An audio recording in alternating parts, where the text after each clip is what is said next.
Hey everyone, welcome back to AI with Pallavi. Ready to learn another AWS service in just 10 minutes? Let's get started. Let's learn AWS Direct Connect. If your organization is moving terabytes of data to AWS every day over a VPN, you are running production workloads over a shared, unpredictable internet connection. The latency spike, throughput limits, compliance gaps. Direct Connect solves all three. So let's break it down and let's see what Direct Connect is all about. It is a dedicated private network connection between your data center and AWS. Not to the internet, not through a VPN tunnel over the internet, a physical fiber connection from your premises to an AWS Direct Connect location.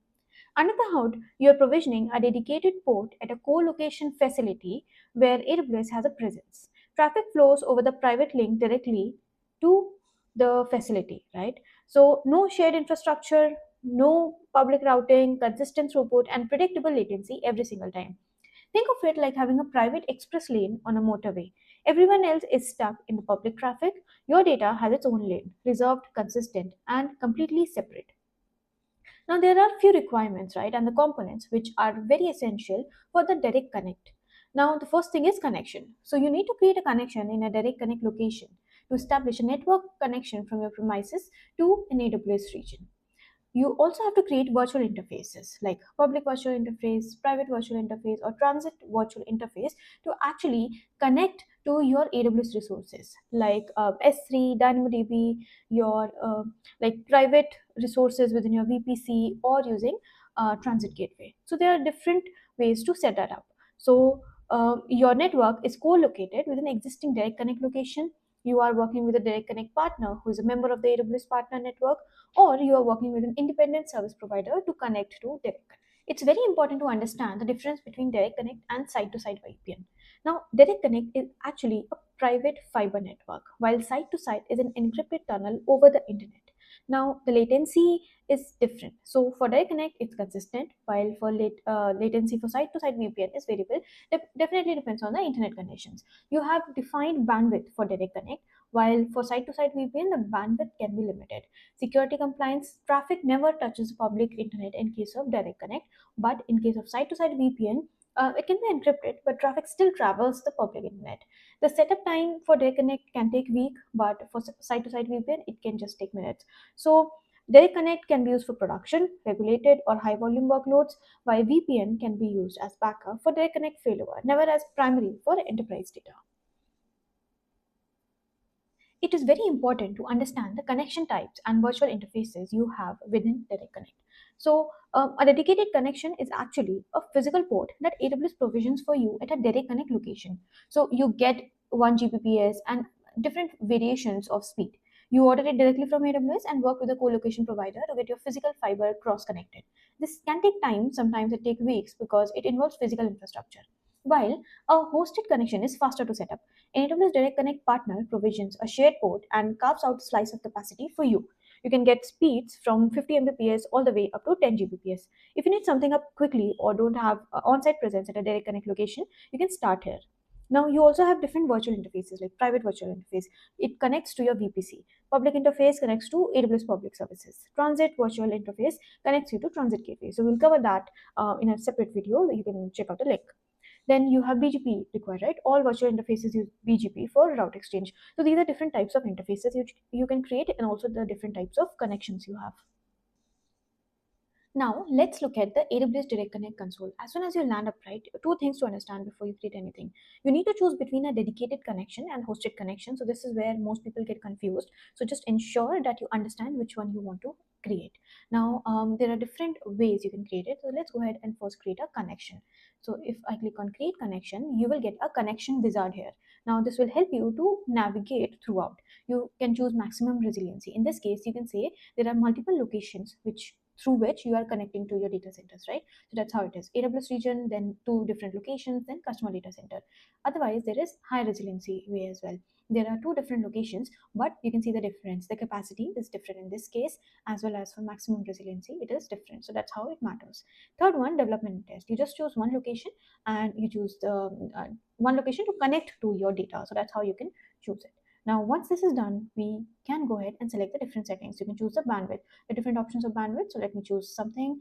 Then we have location. So there are different locations present here. Now just ensure that you choose the location which is closest to you. For example, I'm choosing this one. If you just want to understand which all locations are supported, just go to the documentation by Direct Connect, and you'll be able to see, for example, Asia Pacific, right? Which all locations are there. Then you for Canada, China, Africa, Middle East, and different locations, right? So you can see which is the closest to you, and accordingly you can choose. Now, once we do choose the location, then we can choose a service provider. So I can choose a service provider of that location. If I choose additional settings, I have those options as well. Let's say if I choose 4 Gbps, then accordingly I can choose another location. So that's how I can configure this. If I say next, I have options to create the LAGs. So LAGs are also super important if you really want to ensure how the traffic has to move from one location to another. So you can create LAGs, you have different locations. In this case, service providers, if you want to change the name of that, that is also possible, and you can go ahead and create it. So next thing you have to create is virtual interface. Now, as we discussed, you can create private, public, or transit virtual interface. For public, you can give the virtual interface name. You can choose the connections. Once we create the connection, you will see it here. Then you have interface owners, whether this needs to be in this account or another account, that can be done. If you want to use border gateway protocol, how you want to use it, you have to give those details as well. Your router peer IP, Amazon router peer IP. So these are few of the configuration, and all those information can be found from the documentation and from your specific connection as well. Now there is also something as LAGs, which we discussed, right? So LAGs is interface that aggregates multiple dedicated connections at a single endpoint. So let's say if you have multi-cloud environment, right, and if you want to do that connection, so that's how you can do it. If you have existing connection, you can use that, or you can request new connections as well. Now based on locations, you can request for few new connections, which helps you to connect on multi-cloud network. Let's say AWS, Google, Azure. So if you want to do that way, because from your organization you might want to interact with different cloud providers, so that's also possible. So that's how you can do. So you can choose different cloud providers as well in this case. So that's how you can create the LEGs. Now let's summarize what we have learned. AWS Direct Connect. There are different physical connectivity options, right? So there is a dedicated connection and a hosted connection. If you want dedicated connection, you can have physical port for single customer. There are specific speeds, MACsec encryption, and it can be requested via AWS console. For hosted connection, you need to have shared port from partner. There are limited speeds which you have, and you can have a single virtual interface. Now, if we look at virtual interfaces, you can have private virtual interface, public virtual interface, transit virtual interface, and there are specific configuration details you can choose. For example, encapsulation, BGP peer, autonomous system numbers, MD5 authentication, and jumbo frames. Another thing which you can check is network gateways. Virtual private gateway, direct connect gateway, or transit gateway. So network gateway is also super important for AWS Direct Connect. Single VPC connection, same region and account if you are choosing virtual private gateway. For Direct Connect gateway, you can have cross-region connectivity, hub and spoke model, and global availability. Also, transit gateway. In this case, you can have scalable centralized routing hub, inter-region pairing, and it also supports overlapping CIDRs. Let's look at the key features. Site-link, direct pop-to-pop traffic, MACsec. And just like that, you have learned another AWS service in 10 minutes. Hit that subscribe button if you like this video, and comment if you have any questions related to this service, or if there is any service you want me to focus next. Happy learning!